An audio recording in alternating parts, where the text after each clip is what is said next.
Hey everybody, it's Ashley, Legal Queen LA, and we're back with another episode of the Royalty Room. And someone very, very, very important stopped by today. He goes by the name of Howard Johnson, aka Hojo.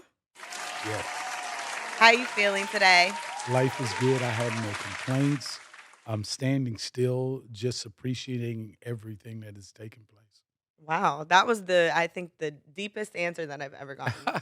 I was on my way here and I was listening to your records and it just instantly put me in a good mood. Like, I was like, while I'm driving, just having a good time and just feeling good.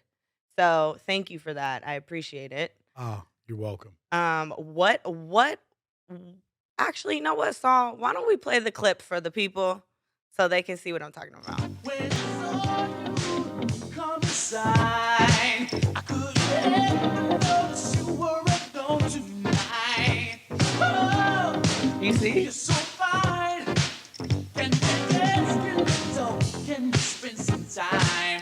Really strong. Your stuff across the floor. Maybe What a time. Yes, it was special. Yeah. It was definitely special. Did you know that Kashif, Teddy Riley, Keith Sweat, that really was the beginning of hip hop? I absolutely do know that, and I am so happy to hear you say that because I've been watching and attending all of these 50th anniversaries of hip hop things, and I just recently looked at my friend and said, "Why has Teddy Riley not been on any of these things?" And they said what everybody else says, "What does that have to do with hip hop?" I'm sorry.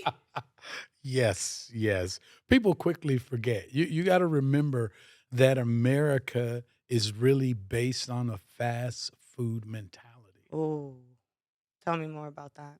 Well, I mean, once upon a time, Burger King really changed things when they said that you can get a meal for under 60 seconds. Mm. That's when it start breaking up the family amongst other political things that were taking place during that particular time.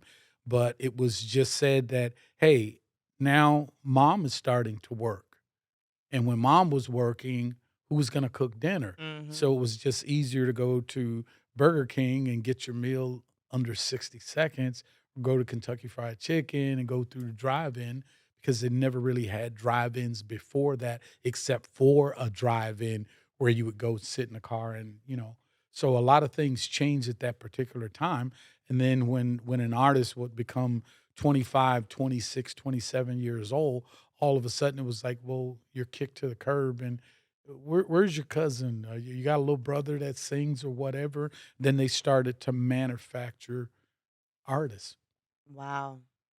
Wow, the correlation, I didn't see it before, but I that's probably the most accurate thing I've ever seen. I know I've spoken to a couple of people who have told me, "Oh yeah, by the way, I'm not really this age.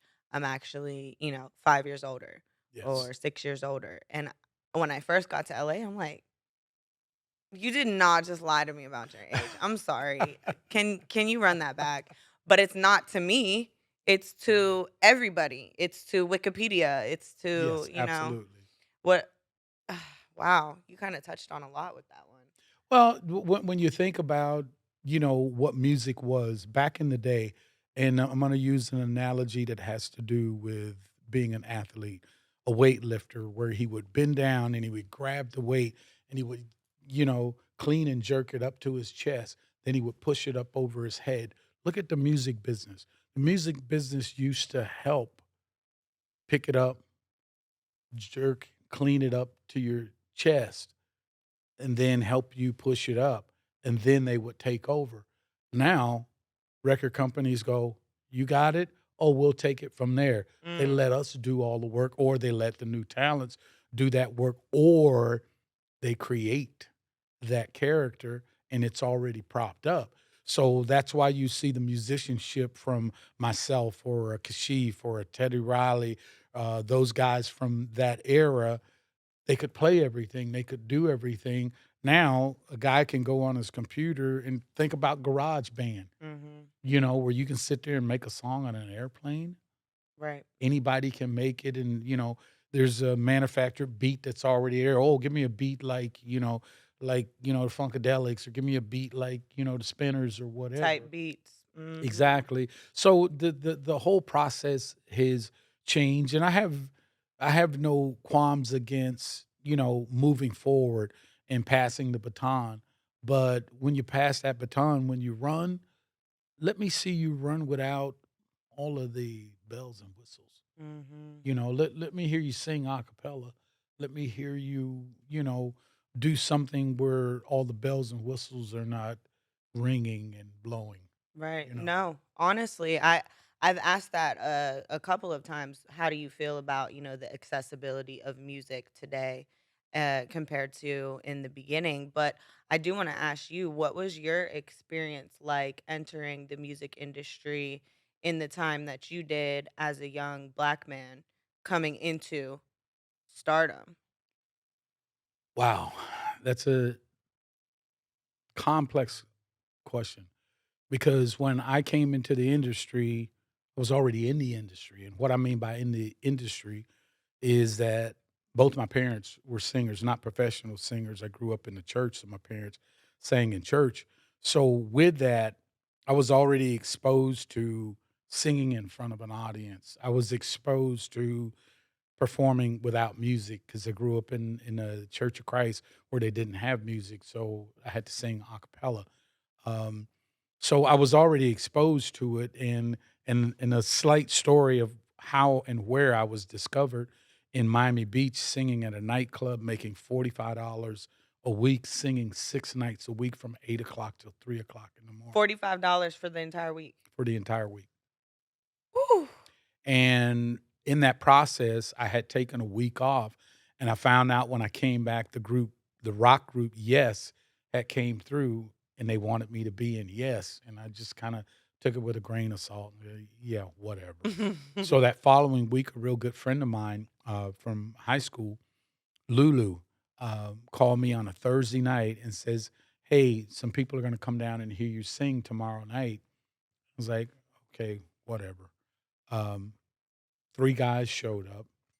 One of the guys had on a red and white halter top, red spandex pants, and cowboy boots. And I thought that was pretty strange, so I was making some inappropriate jokes. And now I was only singing background because there was a problem with the lead singer, a little jealous of my voice.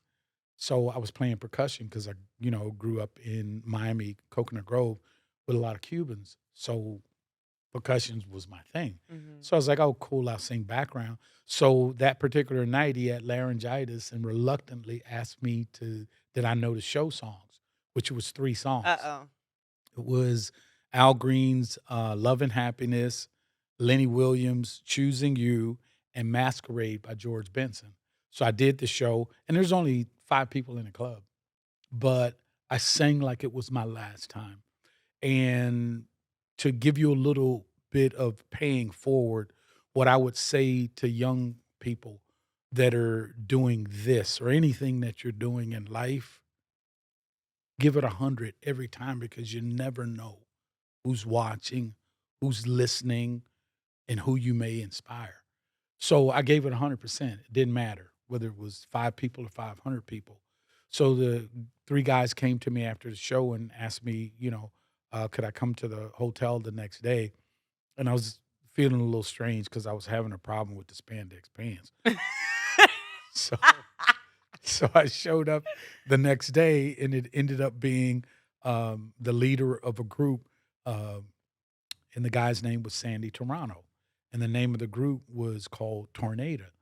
And make a long story short, the lead singer that was leaving the group was a guy named Larry Alexander, who was Phyllis Hyman's husband, and he was beginning to manage her. So that's how I got the job. 6 months later, I had a pop hit that I co-wrote with Sandy. If you want it, you can get it with your love. That's exactly what I was listening to on the way Right. here. So you never really know. until you put yourself in that position. And the saying that a lot of athletes say that, I'm always ready. I don't have to get ready because Mhm. I'm already ready. So that's the kind of thing that I try to instill in the next level is to be ready because you never know what's gonna be asked of you, to do what it is that you need to do. So voila. I appreciate that. And since you were already involved in the industry, but once you stepped into that light with that song, how did anything change? What were some of the challenges you faced? Challenges. Well, being a singer, a real singer. Let's be clear. um, challenges. Wow. He said it was smooth sailing. No, it wasn't smooth sailing. My dad told me this. I quote my dad a lot. I lost my dad 10 years ago. And my dad says, "Son, whatever it is that you're gonna be in life, be the best. If you're gonna be a janitor, be the best. You wanna be a singer, be the best. But remember, the best is unknown. Mm. If you're a singer, if you're a musician, if you're a janitor, whatever it is, be it." So I'm not going to do a janitor's job. I am a janitor. That's what I do. I don't sing for a living because I don't think I did very well at it. I live to sing. So I look at singing totally different. Because look at it the way that I look at it. You don't have to look at it this way. Every note has a beginning, a middle, and an ending. If you respect that one note, guess what you would do with a word? Mm. Guess what you would do with a verse, a chorus, a song? I remember working with Willie Mitchell, who was Al Green's producer and co-writer, and he said to me, he says, "Listen to this song," and he played one of Al Green's song, and there was a mistake in it, and I pointed out the mistake, and he goes, "Listen to the whole song. That was a whole vibe." Because that's why I kind of like the new generation because they use that word a lot. I think it's overused, but Very much you know, so. they talk about that vibe, and I got it. I went, oh, okay, I get it. But the thing that I think that's missing in that vibe is soul, Mm. not just soul music. I mean soul. Right. So when I listened to the Al Green song, and I went, wow. Like I'll work with new guys in the studio, and they'll stop me and go, "Don't ever stop me. You don't know what was about to happen. You have no idea." So with the advent of, doing whatever you can do digitally now, it's like, yo, you can clean that up or I can sing that again, but don't kill my vibe. Let let it happen Yeah. because you never know what might have happened. So Wow, that's good. That is also really good advice for whoever is starting out because when I made some music, and I'll be like, I hate that. I want to redo that. I want to, take it back from the top. Da, da, da, da.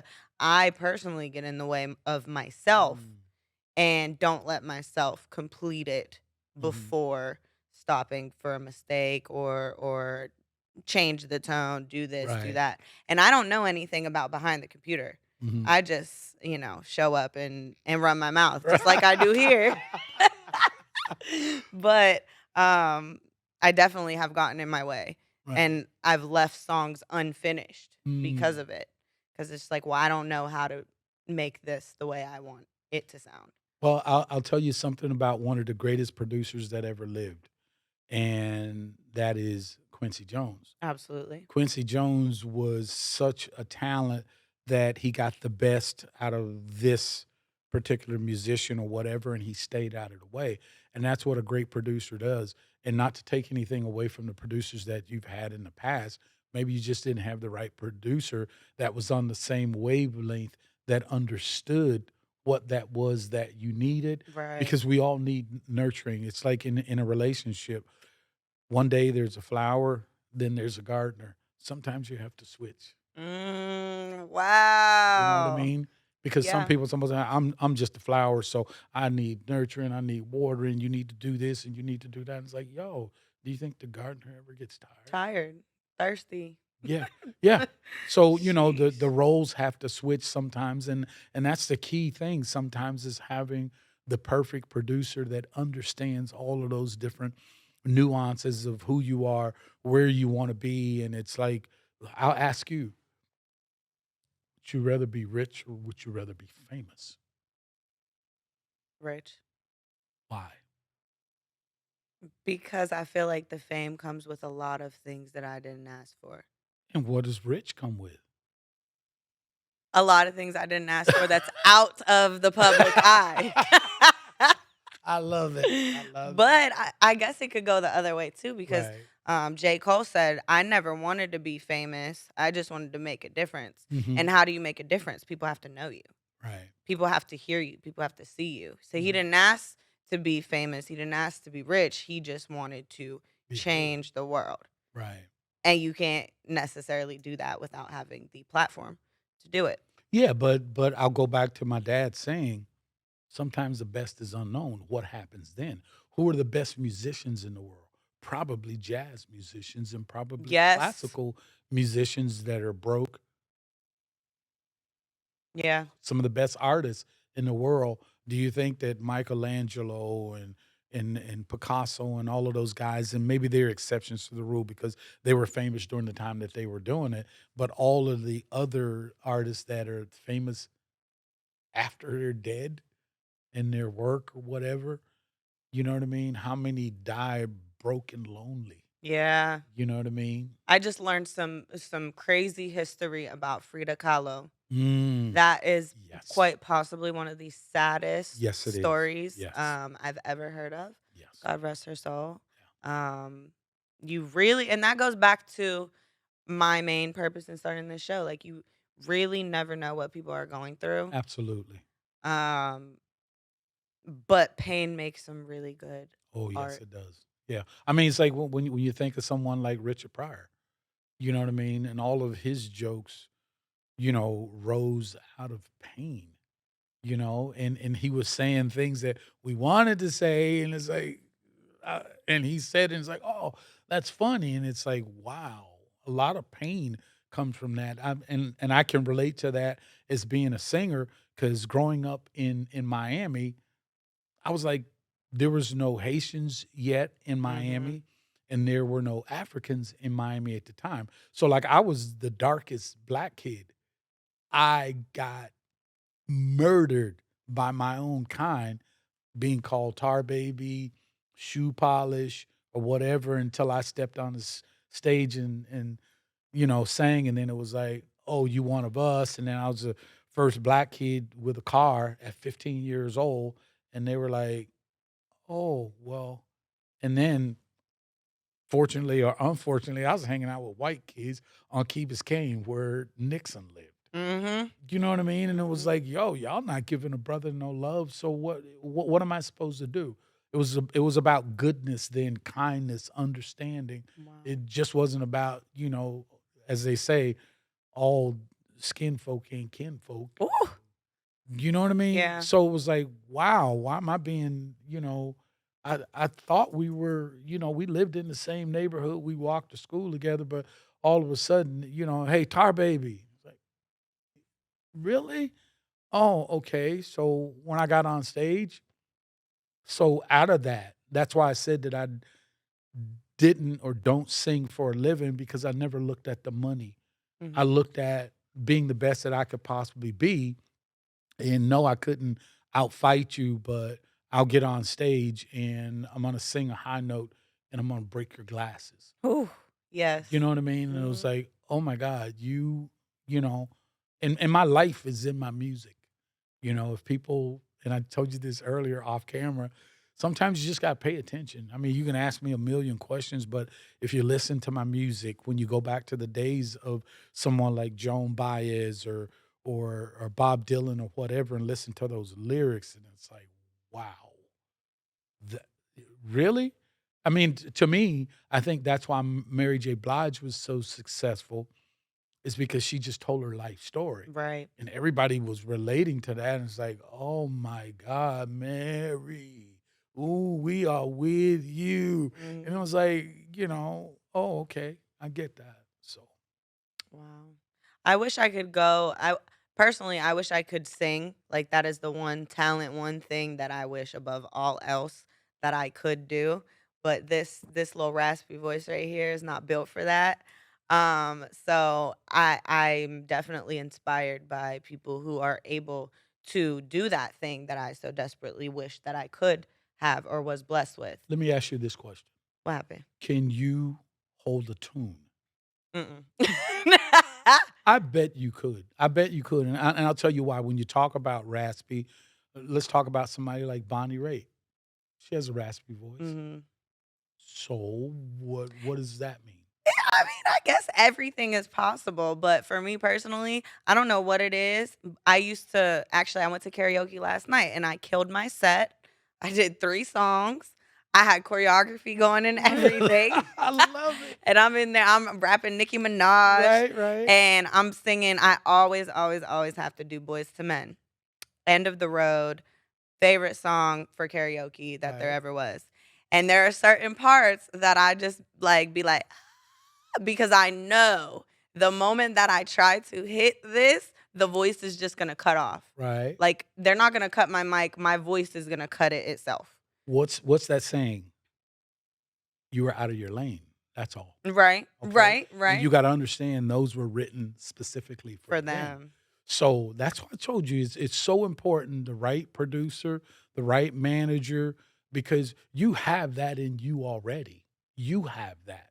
Me. And yes, you're the flower. You just don't have the right gardener. That's good. Oh my gosh. So right here on your podcast, Ashley, Howard Johnson will be more than happy to work with you. Ah, guys, I haven't yelled like this on my show in a couple episodes. I'm excited. I was just telling him we actually have a music studio, a mini music studio here in our set of the podcast place. So we're gonna have to check that out one day. Absolutely. Ah, I'm excited. Absolutely. I mean, I love there's music. It really like when I got behind the booth, I never, ever, ever, ever, ever felt the way I felt by anything else or doing really anything else, seeing anything else than when I made my first song. And I'm just like, yo, this is why everybody wants to be a rapper. This is why everybody wants to be a singer. This like real talk. you can't fight that feeling. Like I want more of it. But going back to something you said about the producer, I actually went to make a song and I had it all written out. I had the type beat off of YouTube. I Right. had it lined up exactly how I wanted. I just want to go in the studio, lay down my track. Right. It was sentimental, it was important, it had a purpose and a meaning. I was going through things with my baby daddy. But I went in there and he ruined my song. The guy ruined Wow. my song and it started off as one meaning like I don't know, for example, I love you, I want this to work. And then he made it into a song that was like, do you even love me? And I'm like, Wow. whoa. He made my chorus into or my hook into a chorus. He was doing all this type of stuff and I'm like, I don't like it. Wow. I don't like that.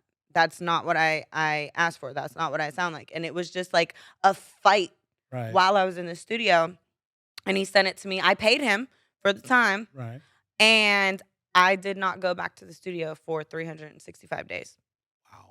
It was that poor of an experience. The vibe was killed, The vibe was dead and buried. but it's not dead and buried now because it's still there. Yeah. You know It's what I mean? it's here for sure. No, I just have to not I'm right here. yeah. Yeah. I'm right We here. we gonna figure it out. I can't wait. I'm gonna have Yes. a new theme song for the show and Yeah, everything. because that's magic. That's who you are. That's part of what your DNA is. And sometimes in finding the right gardener to be able to nurture that flower to say, well, it's not going to be as big as a sequoia, you know, pine. So no, it's just going to blossom and it's going to be a hedge. It'll be a flower and it'll blossom in a different way. And that's just the right producer finding the right situation for it to happen, and that's magic. I definitely appreciate that. I'm excited. As far as your experience with music, we talked a little bit about the evolution so far, but um, do you feel that R&B specifically was taken from your generation, or how do you feel about that? A lot of people won't like this answer. We gave it away. We gave it away. Yeah. Why do you say that? Well, who buys records? Everyone? Oh. Okay. So if you give everyone what they want, why would they go anywhere else? Mm, So whatever we made as artists, the riches that a lot of artists made. When you talk about the Michael Jordans and the Magics and those different guys, history is an amazing thing. If you pay attention to it, it'll tell you everything that you want to know. It's already been written. It's like when I talk to people about a hit song, it's like hit song's the easiest thing in the world to write. People, you're crazy. There's thousands of blueprints. mhm. Literally thousands of blueprints. Sit down and break down my Cherie Amour. Break it down. Break down what the drummer was doing. Break down what the spinners were saying. So you look at that. You have to have critical thinking opposed to picking up a drum machine and stealing a part from here, stealing a part from there, and whatever, and put it together. And it's like, oh, boom, I got it. So yo, wait a minute. That's the Ozzy's brother Atlantis song. You just put it. No, And no. rest in peace to our Isley brother. Yes, yes, absolutely. So so it's there to be taken if you put the work in. Mhm. But I'll go back to I digress. Mhm. Yeah, it we gave it away because we weren't paying attention. You know, we were kind of getting paid back in the day, but not a whole lot. We get 200, $300,000 for a record, but then it'd cost us 180 or $190,000 To to make make the it. record. You know what I mean? But then you're out on tour and doing whatever, and instead of going out and getting the Ferrari, sorry, you know, and yeah, you want to invest or whatever, but when you look at that, if we had pooled together, that's what I like about the Diddy's, Jay Z, Nas, those guys, they collaborated. I was like, number one, I would never do a CD. Well, I wouldn't do a CD anyway. I do vinyl. I'm old school. I would never do a CD with 17, 18 songs on it. To me, it's unfathomable because how can you focus on 18 songs? Oh my gosh, thank you, because Chris Brown has put out albums with over 40 songs on them, and I can't even focus for the first 4. No, it's like you go back to what we We need did. quality Yeah, over quantity. yeah, 8, 9 songs. I mean, my new record has got 11 songs on it, which will be out. Plug time Ooh! in January called Compelled, and it has 11 songs on it, but it's actually only 44 minutes long. Wow. You know, it's Okay. vinyl, so it's 22 and a half minutes on one side, 22 and a half minutes on the other I side, can't wait to get it for my sister. We just you got know? a record player. Oh, boom, there you go. Yes. So yeah, we kinda gave it away because we didn't band together. When you go back and you look at the film company, United Artists, Google this. United Artists was actually started by the actors because they got tired of what the big heads were doing at Warner Brothers and all the other Mhm. film companies, so they started their own thing. So why wasn't there a United Artists back in the '80s or the '90s or whatever Yeah. before a record company started handing out $1,000,000 to go and do a record, and then some of us old guys, and I mean, I loved Bobby Womack. Loved Bobby Womack. They gave Bobby Womack $1,000,000 at MCA. He went out and spent it. Didn't do a record. It's like, come on, you got to be kidding me. Yeah. Yeah. Tomorrow's not promised to Ever. nobody. So how could you just squander, piss that off? And yeah, you can do whatever you want to do, but what is given to you guys as far as music. Some days I spend 4 or 5 hours a day on Instagram or Facebook or in my DM just saying hello. Thank you. I appreciate it. I'll stay after a concert 3, 4 hours on the top of a limousine, just signing albums, signing autographs, taking pictures because it's the least that I can do to give Yeah, back. You know what I absolutely. mean? And I think that's And missing now. honestly, yeah, that is a very like music is so powerful that when the artist that you're going to see or the artist that you spent your money, your time and all of your everything devoted into this artist and they leave like immediately after a show Absolutely. or they leave after two songs or whatever it may be like that leaves such a poor taste in your mouth for the artist but honestly Absolutely. it's heartbreaking because it's just like Absolutely. but huh? Yeah. And I've had many experiences where I've met artists even way before I came to LA, in high school and college. And those meet and greet experiences are just so big to the individual, Absolutely. whether it's just a handshake, a signature, you made a difference in someone's life. So I do appreciate Absolutely. hearing Absolutely. artists that find that to be important because it Yeah. is. Like the connection with the community, they're the reason why you have this platform. Yeah. You know, there Absolutely. was a story and it said a research study and it said fangirls run the music industry. Mhm.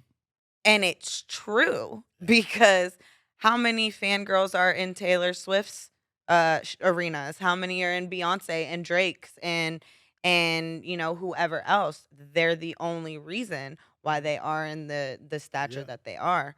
Absolutely. But I wanted to ask you, I saw another thing online and it was talking about who is the Mount Rushmore of R&B. And now that I have you and we're Oh, talking about wow. this, I want to get into it because nobody can agree. Wow. Wow. We can break it down into categories, female, new, old, whatever. But like overall. Wow. Well, I think they all bring something different to the table, Mhm. at least in my life. And I think my encyclopedia, my musical encyclopedia of who I am and what has made me, the list is vast. Yeah, Um, it's the hard. purest female vocal voice I've ever heard, Karen Carpenter. Okay. Okay. The greatest soul singer, female, in my opinion, writer, producer, vocalist, without a doubt, Aretha Franklin. Okay. Without a doubt, Okay. Aretha Franklin. I love I'm loving the Shaka. ladies. Worked with her. I mean, great. Vesta Williams. Um, wow. I mean, the list is very long. It's hard. Men, Ronald Isley. Absolutely. I have to tell you the story with Ronald Isley. I was with Battle Cat, DJ Battle Cat, very good friend of mine, and we were going into the City National Bank, and we were opening the door. As soon as we opened the door, Ronald Isley was with Angela Winbush, and they stopped. We locked eyes, and he started bowing to me. I was like, What? "Yo, Mr. Isley, no, stop it, stop it." It's like the next level. For the love of you, I love that. you gotta be kidding. And it was like, he says, "You don't understand." And I tell a lot of people this to this day. It's like, in my opinion, anybody could have sang so fine. And everybody begs to differ. And I go, I didn't do anything special. Because Sheaf was the kind of producer that wanted exacting ways. Mhm. When you go back and listen to So Fine, there's no ad libs in So Fine. I Wow. felt it wasn't me. Mhm.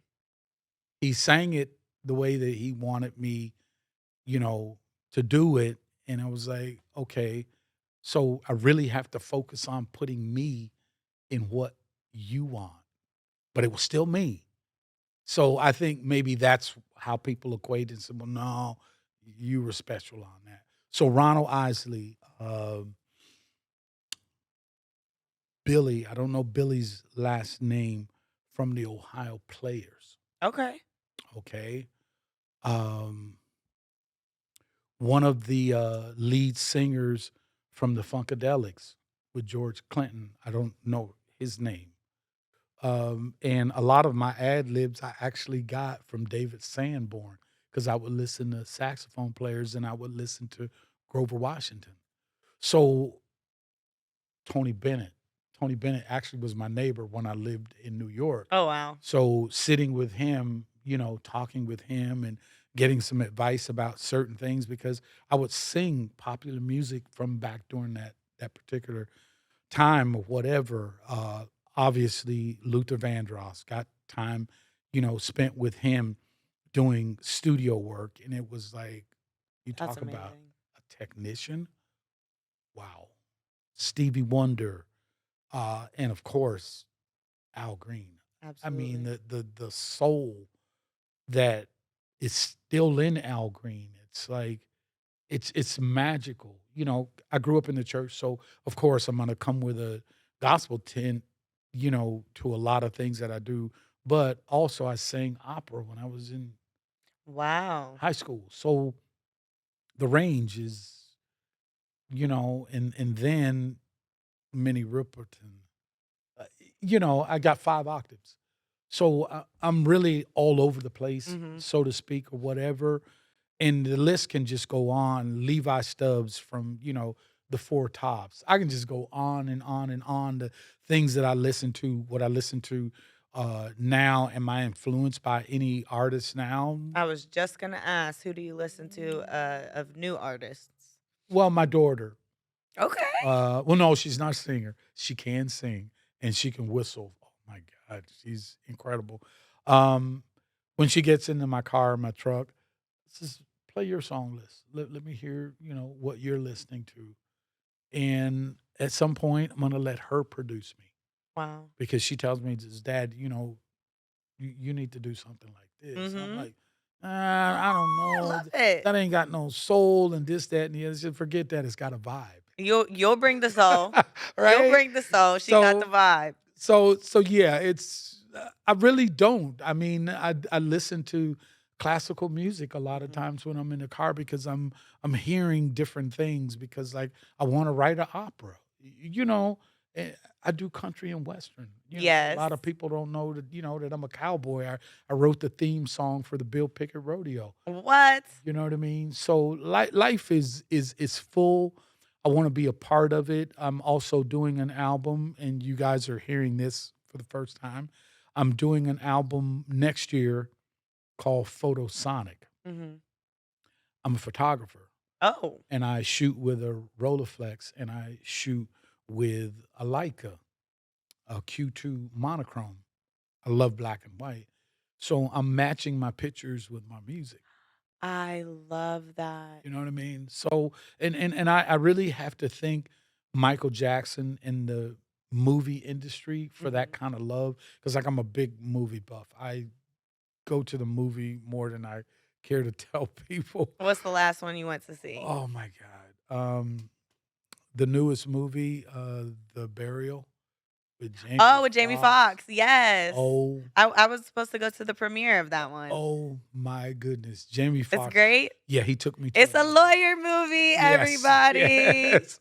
He took me to another level. He took me to another level. And, so I have to thank Michael Jackson and, the movie industry because what Michael did with Thriller, Mhm. you can tell a story. And like they always say, a picture, is 1,000 words. So I wanted to be able to integrate those two things in the launch. And you're getting a first again. Ooh, The yay. launch of Compelled next year in January, I will only do a set of 6 songs, and in the 6 songs, none of them will be on the album, Ooh, okay? And on the album is going to be a short movie, that's amazing. and I'm gonna show the short movie, and that will be in video film form, but I'm also doing 11 to 12 videos, but in, um, virtual reality.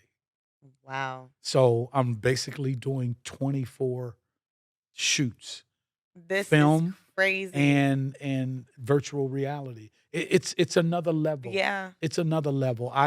You won't, and I won't say ever, but I'm gonna say ever. You won't ever see me on an oldie goldie show doing one hit and disappearing and, "Hey, Howard, here's $2,500." I make more money selling cows. And you meant that too. You know what I mean? So I think the audience for the past, my first hit, If You Want It, came out in 1979. So Fine came out in 1982. Mhm. So the subsequent albums that I did up until this point, you're gonna put me on a show for 15 minutes? Right. No. Right. And I appreciate that too because I feel like you're the type of artist that people wish their favorite artist was. Because now nobody has the time.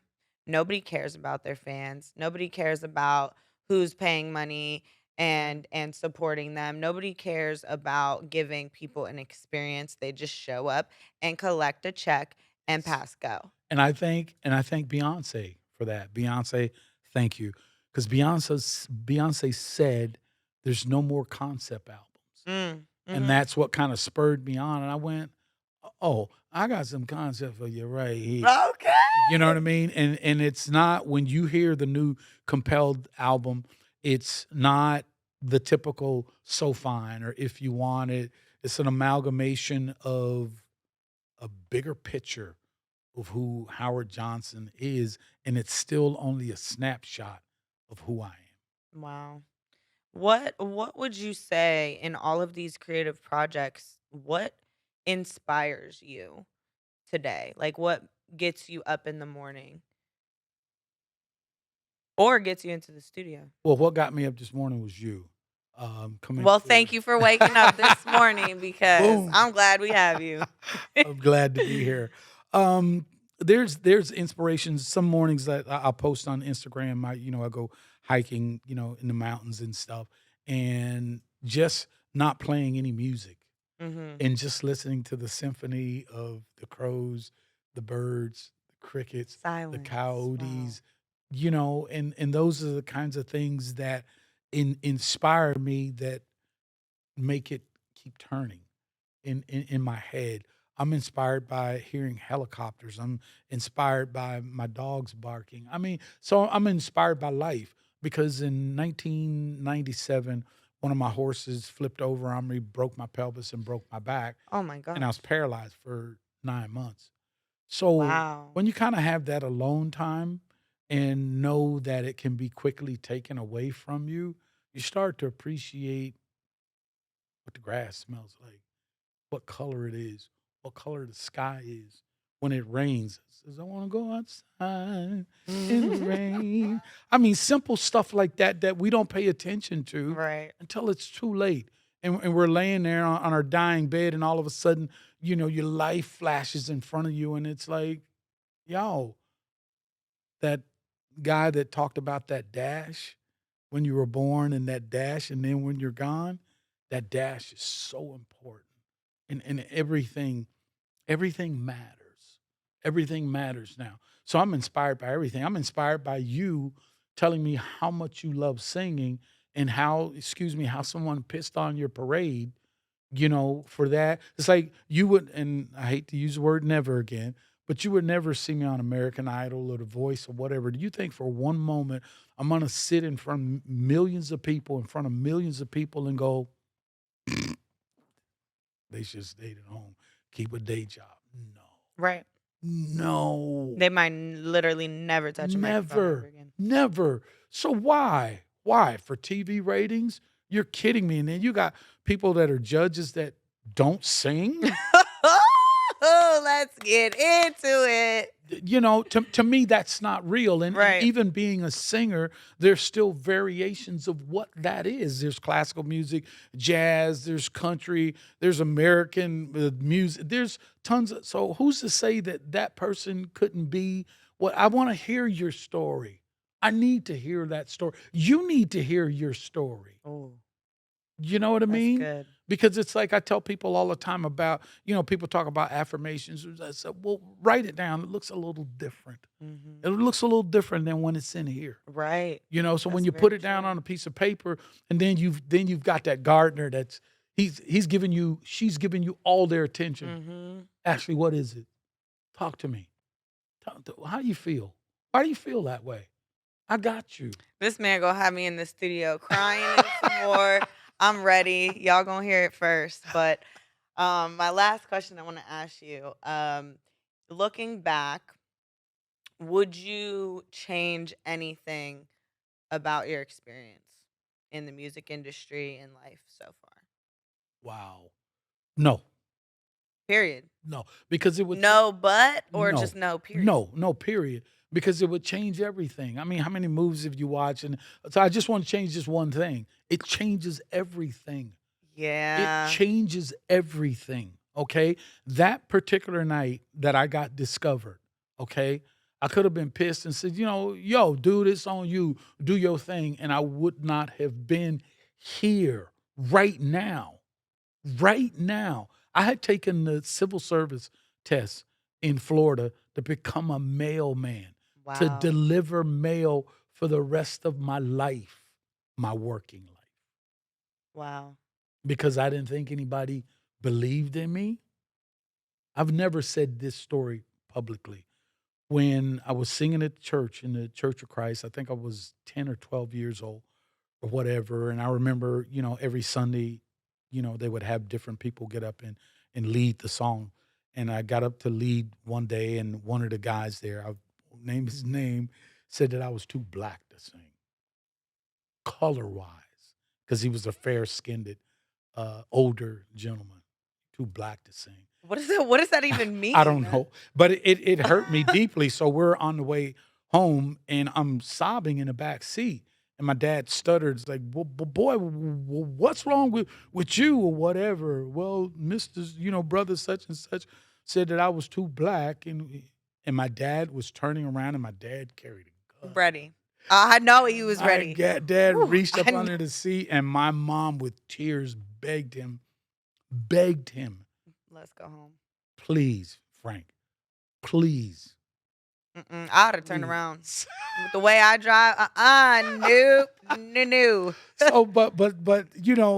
So, but what that means to me, that I have to look you in your eyes and tell you this. Whatever it is, good, bad, or indifferent, whatever it is, do it, follow it, but understand this, that there's another side to it. You see all the glory, you see the big car, the limousines, the Rolexes, and this, that, the other, but there's an underbelly. It's frightening. When you hear the story about Michael Jordan and how hard he worked, but you only saw the dunks and all the other stuff. Right. You didn't see, and like the thing with Kobe, that's what I love the special with Kobe. When they were talking about Kobe, it's like, yo, they stayed out till 4 or 5 o'clock in the morning. They saw Kobe coming downstairs. He was going to practice. Practice didn't start till 8, but he's at 5 o'clock, 3 hours before, putting in the work. And a lot of people don't want to put in that work. I can't even wake up before 10. Ooh, we can make change that. What? Change that. But it'll be It's it'll a work be in magical. progress. But yeah. but it'll be magical, because you'll be surprised. Sometimes you gotta understand this. We're the most talented people on the face of the earth. You cannot tell me, no one cannot tell me, and a lot of people in New York and Chicago, Detroit, these big cities, as bad as Michael Jordan was, there was somebody on the park that could have handled him. They just didn't get the opportunity. Right. Because if you take and put your finger in one of our chests, and they'll look at you and go, oh, you talking to me? Oh, I can't do that? Like they say with the other kind, hold my beer and watch this. You know what I'm saying? So yeah, it's another level. But just remember, there's an underbelly to it. There's an underbelly. All of the, if you're singing. That's a whole nother episode. Yes, Right there. yeah. If you're going to be a singer, you know what the easiest thing in the world to do is sing. You know what the hard part is? Mm. Just getting to the gig. Yeah. You gotta put in gas, your girlfriend is mad, your mama calling you, your Gotta walk baby the mama. dog, do the Yeah. laundry. But once you get up on stage or you're in the studio, come on now. I don't wanna hear that. All that you gotta leave outside the Yeah, door. You need to do this. If that's who you are, do that. right. Should be no problem. So I got you. Let's go. Mm. I love this episode. I am feeling great. I was feeling great on the way here listening to Hojo's music, and I'm feeling even better now. So I just want to thank you guys for tuning in to another episode of the Royalty Room. And thank you again so much for stopping by. Definitely like, subscribe, comment, follow him on Instagram, follow us on all platforms, Legal Queen LA, and we'll see you next time.